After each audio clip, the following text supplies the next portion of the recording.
So you want to know about the wicked wizard, you say? You have come to the right place, for none know what I know on the topic. Many can be found on my naughty list, but there is one person who is most vile, one who in this physical realm ranks highest, if we should even call it high, for he answers only to demons. This son of an onion holds a title that is passed down from one generation to the next, like a perpetual torch of evil, and we call this scum the wicked wizard. We find ourselves at the mercy of his twisted heart's desire, as he wields the power to cast quite venomous spells.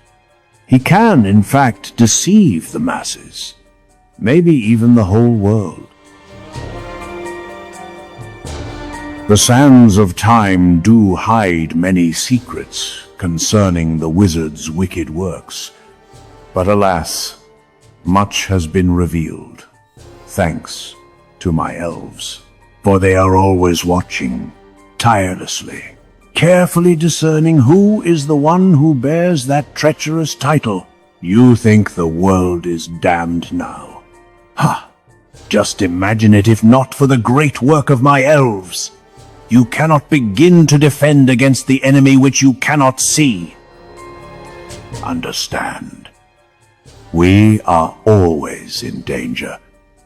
Even after wars end, the battle never does. If something should happen to me, you must know this truth and fight in my stead. You, yes, you might just have to bear this heavy burden, just as that sweet Frodo bared his in the timeless masterpiece. In order to properly prepare you for this fight, I must catch you up to speed. Yes, this will take even longer than last time. So go ahead and empty your bladders now. Grab a snack, tell your loved ones you won't be home on time, and strap in. I might as well start in the beginning. Ever since man's fall, life has carried the weight of a curse, an ugly yet appropriate curse, for it is a reflection of the very ugliness which man is capable of. For when man chooses to forego the righteous path toward truth and logic, and he instead opts to follow the foolish desires of his own heart, well, the heart tends to lead itself toward ache, just as man tends to cleave to the very wickedness that ailed him. Any of my elves would readily tell you, man is even born corrupt. From birth, you can raise a set of twins just alike, love them both the same, and yet you might end up with but one being a real blessing, while the other a disgrace. Just as long as mankind has felt the sting of the curse, so too have there been wicked fools exploring the dark arts. And as long as there have been dark arts, there has been, you guessed it, a wicked wizard. The archaeological record is tainted with the stains of their existence. In ancient Egypt, Moses demonstrated miracles from the Lord. Then Pharaoh called upon his insufferable, festering demons in an attempt to replicate the miracles.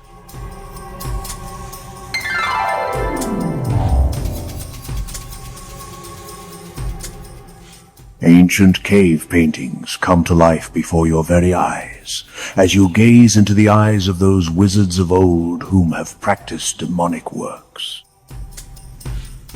Throughout the millennia, these dirty rats have lashed out against mankind with torment and terror. Yet every now and then, one of these vermin is more clever, more discreet. He blends in, and the trail goes cold.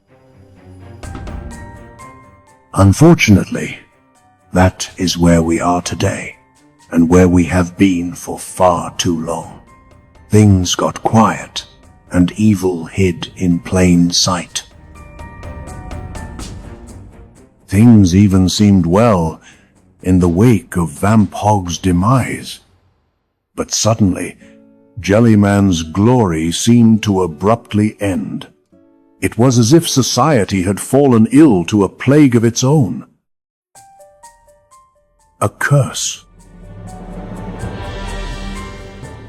It seemed as though masses had somehow been deceived, corrupted. They sympathized with the VampHog and had turned on Jellyman, the very one who saved them.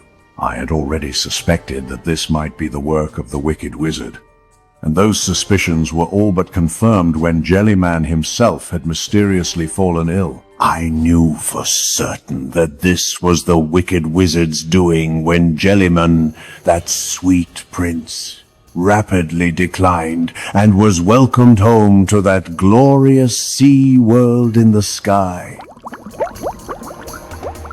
Then reality hit me like a ton of bricks. Though I was reluctant to fathom it, I had to accept it. How did my most senior elf get it wrong all these years? The disgrace. The bad twin was not Kevin after all. Nay, I say nay, it was Keith.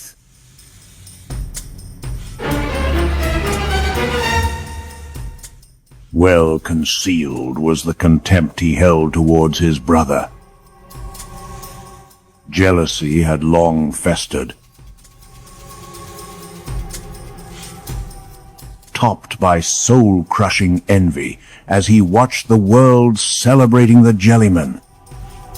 It was bad enough to think that Keith was in cahoots with that blasphemous wizard, but my heart was crushed when my gut told me, nay, 'tis much worse than that. The wicked wizard of our time is Keith. After eliminating his jelly brother, Keith's bloodlust grew.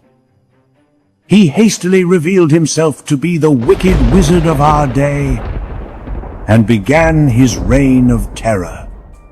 His spell of choice was a blasphemous curse, reminiscent of man's original sin, wherein man gave up his life for his desire.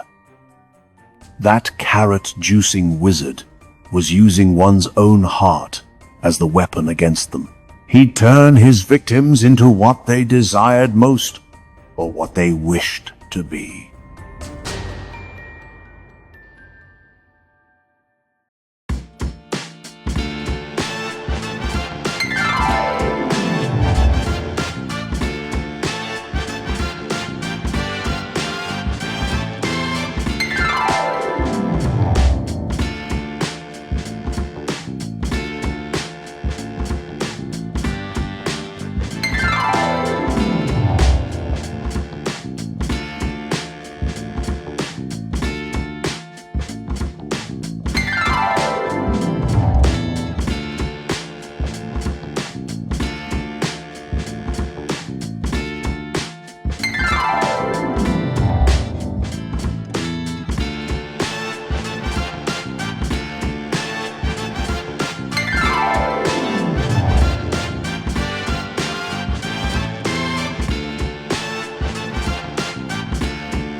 Perhaps old Wizzy bit off more than he can chew when he went after Roble, and on that day he became known as the Robemeister.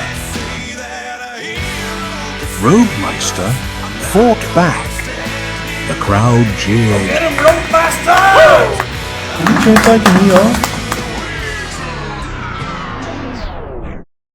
He will be missed.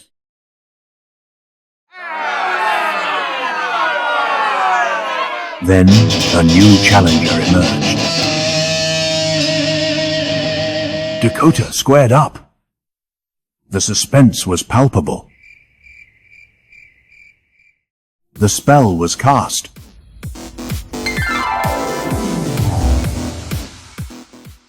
But Dakota was not through yet. A genius move. That is how we learned that the wizard's power is harnessed from his hat. Keith was apprehended, and Propane Man saved the day.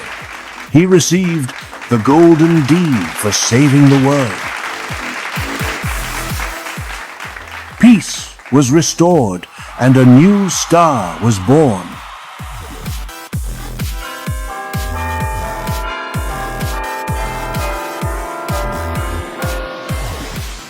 Keith no longer cares for magic, but he has made some new friends. That about wraps this whole thing up now. All the conceivable trouble has been dealt with, and there are no loose ends, so there won't be any need for a third episode. I thank you for lending your ear to this jolly old elf. Ta-ta and farewell.